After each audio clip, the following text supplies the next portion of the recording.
Hello students, welcome to my channel.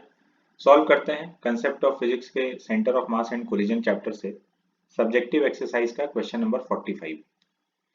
Question को पढ़ते हैं, उसको समझते हैं और सॉल्व करते हैं।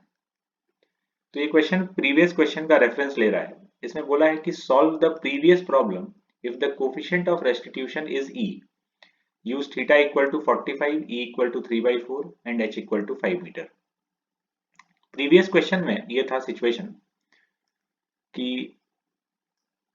एक पार्टिकल को h हाइट से इंक्लाइन प्लेन पर गिराया और इलास्टिकली कोलाइड किया।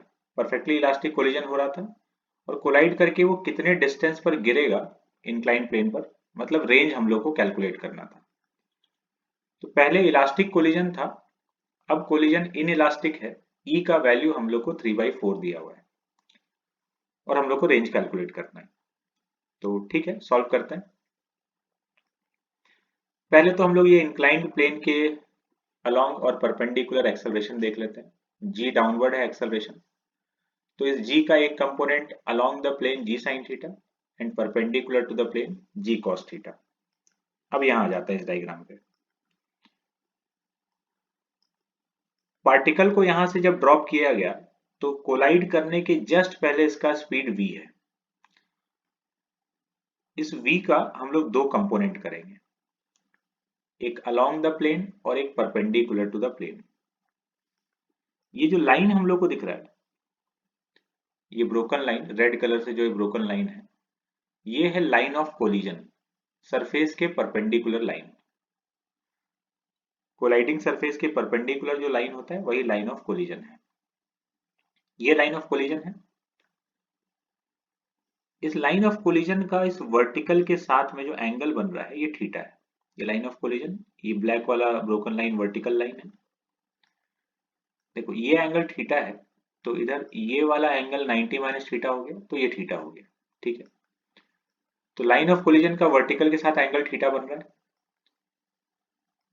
तो ये जो v है इसका कोलिजन के जस्ट पहले वेलोसिटी, इसका दो कंपोनेंट हम लोग किए, एक लाइन ऑफ कोलिजन के अलोंग v cos थीटा और लाइन ऑफ कोलिजन के परपेंडिकुलर v sin थीटा।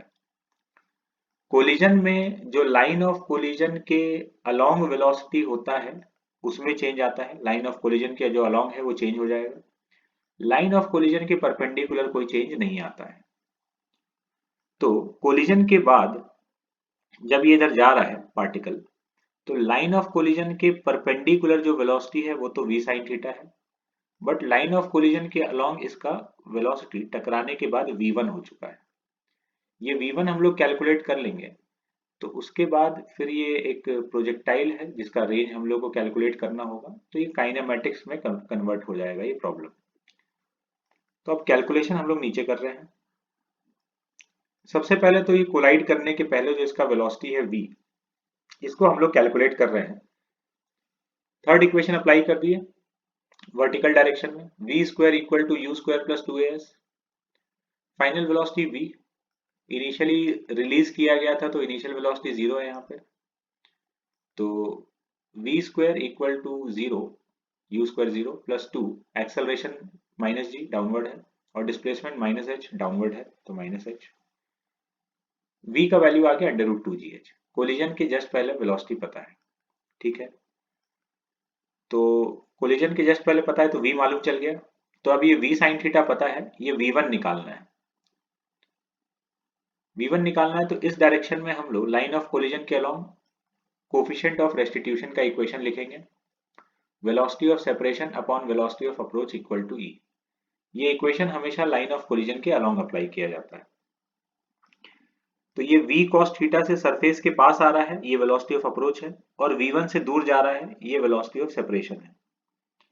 यहाँ पुट कर दिए velocity of separation v1, velocity of approach v cos theta equal to e। v1 का वैल्यू हम लोग को मिल गया। तो अब इस इंक्लाइंड प्लेन के along velocity v sin theta perpendicular v1। अब हम लोग काइनेमेटिक्स का कंसेप्ट लगाकर r का वैल्यू निकाल लेते हैं। इस डायरेक्शन का डिस्प्लेसमेंट निकालना है, तो हम लोग second equation along the plane लिख देंगे, s equal to ut plus half at square. Along the plane, तो अलोंग द प्लेन वेलोसिटी है v sin theta initial velocity, और अलोंग द प्लेन एक्सेलरेशन है g sin थीटा, ये हम लोग पहले ही देख चुके हैं। और टाइम ऑफ फ्लाइट मान लेते हैं t, तो ये रेंज आ जाएगा। बस इसमें हम लोग को टाइम ऑफ फ्लाइट का वैल्यू पुट करना है। तो टाइम ऑफ फ्लाइट निकालने के लिए हम लोग सेकंड इक्वेशन अप्लाई कर रहे हैं सरफेस के परपेंडिकुलर। टाइम ऑफ फ्लाइट वो टाइम हुआ जितने टाइम में ये ऊपर जाकर वापस नीचे आ गया इंक्लाइन प्लेन पर। तो इंक्लाइन प्लेन के perpendicular displacement zero. Second equation perpendicular to the plane, displacement zero, initial velocity plane के परपेंडिकुलर v1 है जिसका वैल्यू ev cos थीटा के बराबर है, और एक्सेलरेशन इंक्लाइन प्लेन के perpendicular minus g cos theta है। t टाइम ऑफ फ्लाइट हो गया, तो यहां से t का वैल्यू 2ev बाई g आ गया। इस टाइम को हम लोग इस इक्वेशन में पुट कर देंगे, यहां पुट कर दिए टाइम का वैल्यू, और इसको सिंप्लीफाई कर लेंगे। तो सिंप्लीफाई कर लिए इसको, v जहां पर भी आ रहा है v का वैल्यू अंडर रूट 2gh है, इन सबको पुट कर दिया गया, तो रेंज का वैल्यू आ गया 4h sin थीटा इंटू ई अपॉन 1 + e। ये पूरा कैलकुलेशन किया गया है, इसमें t का वैल्यू पुट किए हैं और जो v था उसको अंडर रूट 2gh रख दिया गया है।